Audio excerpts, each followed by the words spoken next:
Eu quero começar lendo com você no livro de 1 Samuel, capítulo 26, versículos 17 a 26.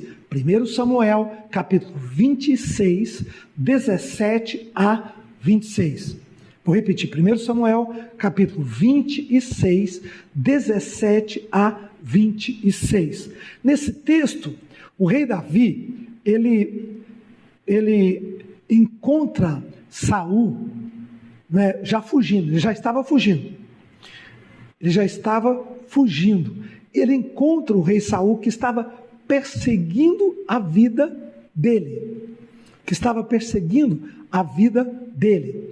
E aí ele fala com Saul, diz assim, versículo 17, 1 Samuel 26, versículo 17 em diante. Então respondeu Saul à voz de Davi e disse: não é a tua voz, meu filho Davi? Respondeu Davi: sim, é a minha voz, ó rei, meu senhor. Disse mais: por que persegues o meu senhor, a seu servo? Pois o que te fiz eu? Pois agora eu te rogo, ó meu senhor, ouve as palavras do teu servo. Se o Senhor que te incita contra mim, aceite ele a oferta de manjares. Porém, se são os filhos dos homens maus, sejam perante o Senhor, pois eles me expulsaram hoje, para que eu não tenha parte na herança do Senhor. Como que dizendo, vá e sirva a outros deuses. Ele está dizendo, eles estão me empurrando para as outras nações. Eles não estão permitindo que eu viva em Israel. Eles estão me perseguindo. Eu acho que ele pensou que o rei não sabia, ou que o rei não permitiu aquilo, que talvez foi um general embaixo de ciúmes. Então ele deu esse benefício da dúvida, né? Ele continua dizendo assim: agora, pois, não se derrame o meu sangue longe desta terra do Senhor, pois saiu o rei de Israel em busca de uma pulga, como quem persegue a uma perdiz nos montes. Então disse Saul: pequei, volta meu filho Davi, pois eu não tornarei a fazer mal, porque foi hoje preciosa a minha vida aos teus olhos, e eis que eu tenho procedido como louco, e errado excessivamente. Davi não respondeu, e disse: eis aqui a lança, e vem, ó rei, vem aqui um dos moços e leva. Pegue, porém o Senhor a cada um pague a sua justiça e a sua lealdade, né? Pois o Senhor te entrega nas minhas mãos, porém eu não quis estendê-la contra o ungido do Senhor. Então, o rei Davi, ele cai numa situação, porque Saul veio persegui-lo, ele não tinha feito nada de errado, ele nem sabia porque ele estava sendo perseguido. Sabe quando você não faz nada e diz, eu não estou entendendo nada, o que aconteceu? Parece que o mundo está caindo na sua cabeça, e diz, o que aconteceu? Deus, espera aí, deixa eu entender isso, né? Não estou nem discernindo nada. Pois é, foi assim que aconteceu com Davi. E ele à noite, o exército de Saul dormiu, e um dos jovens, dos moços, foi lá e pegou a água numa cabaça, né? E a lança de Saul. Quer dizer, podia ter matado ele se quisesse. E no outro dia Davi então gritou e entregou para ele. E mostrou que se ele quisesse, Davi poderia ter feito um mal contra Saul. Mas não tocou na vida dele. Então, o que é importante nesse texto é você entender que Davi foi pego de uma maneira completamente despreparada nesse momento. Davi não tinha entendido por que ele estava sendo perseguido. E ele fala com Saul: o que te fiz eu? Às vezes a gente pergunta: o que eu fiz para isso, meu Deus? Como é que pode ter acontecido uma coisa dessa? Se eu errei, mas se eu errei de maneira tão sem desejo, tão intencional, Pai. Me perdoa. Quer dizer, Davi, ele era o exemplo da pureza, ele era o exemplo da inocência, da simplicidade, mas entregue nas mãos de Deus. Sua vida totalmente entregue nas mãos de Deus. A pergunta-chave aqui é: que fiz eu? E essa é a pergunta que muitas vezes você está fazendo agora. Deus, por quê? O que eu fiz? Eu tenho que pagar minhas contas, eu tenho que trabalhar, não é? Nossa família, o que nós fizemos? Como é que pode ter uma pandemia dessa? O que fiz eu? Quando as coisas vêm na sua vida, quando vem circunstâncias que você faz essa pergunta: o que fiz eu? Preste atenção, você está numa quarentena. Você está numa quarentena. Quando você é pego pelo contrapé da expectativa da sua vida, você está numa quarentena. Amém? Quero ouvir mais forte. Amém? Você que está em casa, você que está me acompanhando pelo carro, pela rádio, não é? Você está numa quarentena. Porque você não fez nada. Você não errou, você não planejou mal. De repente aquilo veio contra você. Tem um grande propósito, tem um grande plano de Deus nessa circunstância, nessa vida. Pode ter certeza. E é isso que a gente aprende com a quarentena de Davi. Tirar as grandes lições desses momentos, dessas circunstâncias. O Salmo 61, versículos 1 e 2. Salmo 61 e 2. Eu quero ainda dar uma oração que Davi fez nessa época. Nessa época, Davi, quando ele estava fugindo de Saul, ele fez uma oração que ajuda a gente a entender um pouco mais o coração dele, um pouco mais a alma angustiada dele. Salmo 61 e 2, que ele diz assim: ouve, ó Deus, a minha súplica, atende a voz da minha oração. Aí ele diz: desde os confins da terra, ou desde o meu desterramento, desde o meu isolamento, da minha quarentena, ele diz: no abatimento do meu coração, Senhor, eu clamo a Ti, leva-me para uma rocha alta demais para mim. Então, esta oração que Davi fez, pedindo para ir para uma rocha, para um lugar de segurança, porque onde ele estava não tinha segurança, ele fez lá no exílio, ele fez na sua quarentena, quando ele diz: ouve, ó Deus, a minha súplica, atende a minha oração, porque desde os confins da terra, desde a minha quarentena, desde onde eu estou exilado, Senhor, eu estou clamando a Ti, eu estou orando a Ti, ó Pai. Fantástico, maravilhoso, maravilhoso. Muitas vezes você pensa: eu estou tão abatido porque me pegaram de uma maneira tão injustiçada, eu não vou ter força para orar. Calma, fala com Deus, rasga seu coração, pergunta: Senhor, por quê? Senhor, eu clamo, mesmo nessa situação, mesmo perseguido, mesmo em circunstâncias como essa, eu vou te perguntar, e vou te clamar, e vou te pedir: leva-me para uma rocha alta, leva-me para um lugar alto, de proteção e de segurança. Amém? De proteção e de segurança. Interessante, né? Eu quero mostrar para você, Davi, o rei Davi foi levando, sendo esticado. Deus, a quarentena de Davi foi esticando, porque ela não acabava. Ela não foi de 1 ano, de 2 anos, ela foi esticando. Foram 6, 7 anos que ele ficou fugindo de Saul, né? E Saul foi jogando Davi para fora do território de Israel. Aquela perseguição, ele achou que ia ser uma coisa rápida, que mudar a mente do rei, porque, aliás, ele já tinha casado com a filha do rei, ele era genro, né? Mas o negócio foi apertando, e ele foi fugindo, foi para o deserto, onde ele fez a oração do Salmo 61, do Salmo 61, do Salmo 64, ele faz várias orações no deserto da Judéia, e aí que muita gente foi a Israel, sabe quão grande é aquilo e quão árido, seco. Por isso que ele diz: numa terra árida, seca, numa terra que minha alma clama ao Senhor. Bom, finalmente, para onde ele foi? Finalmente ele teve que sair do estado do limite da nação israelense e teve que ir para a terra dos filisteus e se refugiar nos filisteus. Acredita isso? 1 Samuel capítulo 27, do versículo 1 a 7. 1 Samuel 27. 1 Samuel 27, de 1 a 7. Olha o que diz aqui. A coisa apertou tanto naquela situação que ele, pegar aqui direitinho, ele teve que ir, 1 Samuel 27, versículo 1, ele teve que ir para a terra dos filisteus. Disse Davi a si mesmo: pode ser que algum dia venha eu perecer nas mãos de Saul. Não há, pois, melhor para mim do que fugir para a terra dos filisteus. Uau!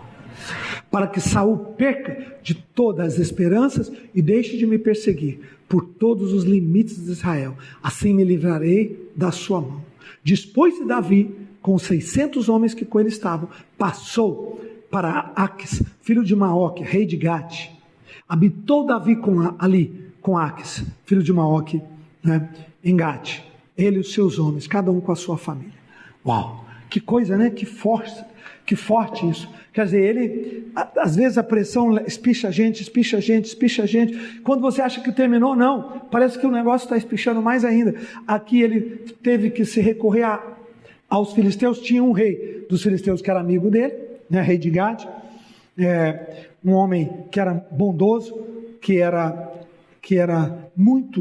há muitos anos amigo do seu pai, chamado Aques, ou Aquis, né? E ali ele ficou com ele. E o Aques deu para ele uma cidade chamada Ziclag. Lembra disso? Ziclag era a cidade onde Davi e seus homens, uma vilazinha, onde Davi e seus homens levaram suas famílias. Ziclag era a cidade de refúgio de Davi dentro da terra dos filisteus. Então, os filisteus não lutaram contra ele e Saul não podia ir lá. Lembra? E aí, interessantíssimo, porque a quarentena ela vai se aprofundando. Deus parece que vai tirando de Davi, e olha que Davi é considerado um homem segundo o coração de Deus, hein? Quer dizer, ele suportou pressões até que ponto? Esse é o meu tema. Quantas vezes vem situações que você pergunta, o que eu fiz? Sabe para que isso? Para espichar você, a mim, para levar a gente a confiar em Deus e vencer pressões. Qual o limite da sua capacidade de vencer? Deus não vai te abandonar, Deus não vai te deixar, né? Deus não vai tirar a mão da sua vida, como não tirou a mão da vida de Davi. 3 vezes Davi passou um risco enorme na sua vida. Ele passou o risco quando ele lutou contra Golias, um gigante, um menino de 17 anos, mas Deus o guardou e o protegeu. Davi se livrou de 2ª vez quando ele teve no desfiladeiro, chamado desfiladeiro da rocha do escape, que está aqui também em 1 Samuel capítulo 26, 27. Saul fecha Davi, porque ele não tinha saída, ele não tinha escape, só tinha uma entrada, e a entrada do desfiladeiro estava bloqueada por Saul. E aí chega alguém correndo e diz: Saul, os filisteus, os amalequitas estão invadindo Israel. Ele teve que tirar o exército e socorrer as cidades, claro, porque ele odiava Davi, mas não ao ponto de desprezar, ele perderia o reino de revolta popular. Então ele correu para lá, e Davi se escapou por uma única providência divina de ter permitido que aquele bando de amalequitas viesse contra Israel. 3ª vez é aqui em Samuel 29, 1 Samuel 29. Quando os filisteus sobem na guerra contra Saul, eles convocam Davi para ir. Aques, que era amigo dele, rei de Gate, era o estado onde estava a cidadezinha, Ziclag, né? Então, ele disse: você vai comigo, Davi. Davi disse: eu sou seu servo, se tiver que ir, vamos embora. Pegou a espada, se organizou e subiu. E foi para a luta. Só que no meio, antes de chegar, os demais comandantes, os filisteus eram dirigidos por diversos reis, não era um só, né? Eram diversos reis, meio tribais. Os outros reis chegaram para Aques e disseram: você está louco? Davi vai virar na hora da batalha contra nós. Ele é amigo de Saul, ele foi quase filho de Saul. Não, manda ele embora. Então Davi voltou. Ele volta. Ele não vai contra Saul. Ele não luta contra os israelenses. Graças a Deus. Deus o guarda de estender a mão e derramar sangue dos seus irmãos, porque isso ia custar muito para Davi depois.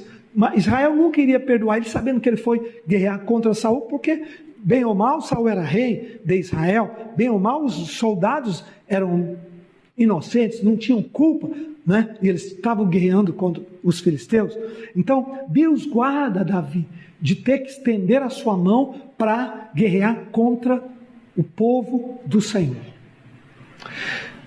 Quando ele volta, Ziclag está queimada. Lembra? Os amalequitas, capítulo 30, os amalequitas sobem e destroem Ziclag. Olha aqui, Sucedeu que, chegando Davi a Ziclag, capítulo 30, 1 Samuel 30, versículo 1 em diante. Sucedeu que, chegando Davi com seus homens, no terceiro dia, eles já tinham andado 3 dias para ir para a guerra. Os amalequitas tinham dado com ímpeto contra o sul, e Ziclag e a esta ferido e queimado. Tinham levado as cativas as mulheres que se achavam, porém a ninguém matou, nem grande nem pequeno, mas os levaram consigo e foram o seu caminho. Davi e os seus homens foram à cidade e ele queimada. Suas mulheres e seus filhos eram levados cativos. Então Davi e o povo se achavam com ele, ergueram a sua voz e choraram. Choraram até não haver mais força para chorar. Que coisa, né?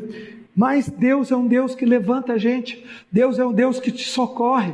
Deus é um Deus que te escuta quando você está no mais profundo abismo. Eu acho que não teve um momento que Davi desceu com mais pânico, com maior dor do que essa. Esse foi o ponto maior de dor da vida dele. Porque ele chegou lá, estava tudo destruído, a cidade queimada, tudo, né? Só que não tinham cadáveres, não tinham mortos. E aí ele toma ânimo no Senhor.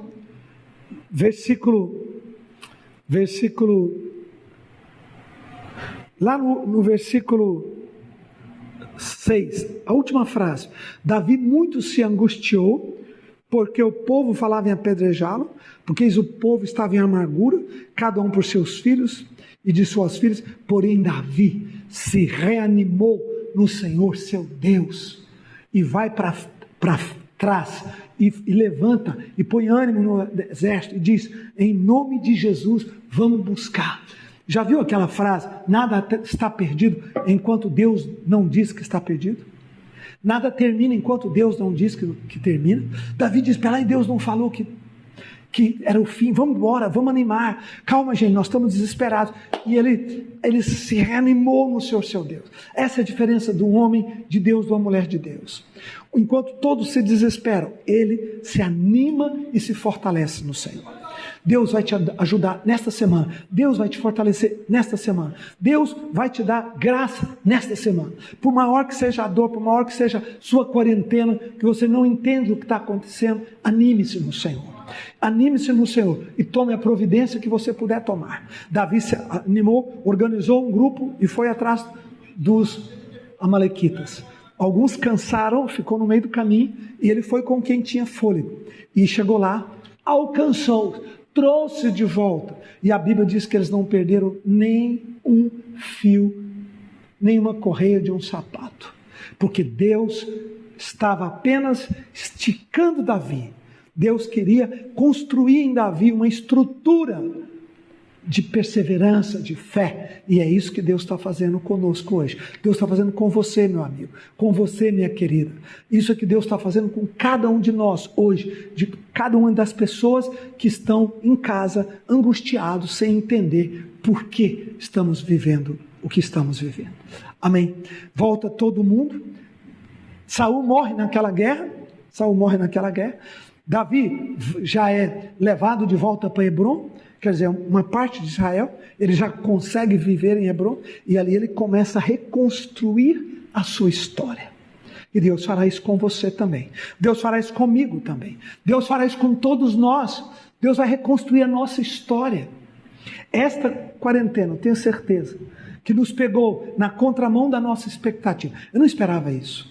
Minha empresa estava pronta para crescer. Minha família, eu tinha um plano prontinho e tudo quebrou. Calma, isso é sua Ziclag, não é? Calma, Deus vai te dar de volta. E você não vai perder nenhuma correia de sapato. Deus vai te dar de volta. Ele vai ser fiel na sua vida, na sua história. Ele vai ser fiel com você para que se cumpra a palavra do Senhor. A palavra do nosso Deus. Quero ouvir um amém. Amém? Mais forte, amém? Eu quero só deixar um versículo aqui para encerrar em Samuel, 1 Samuel, capítulo 30 mesmo. Diz assim, lá no versículo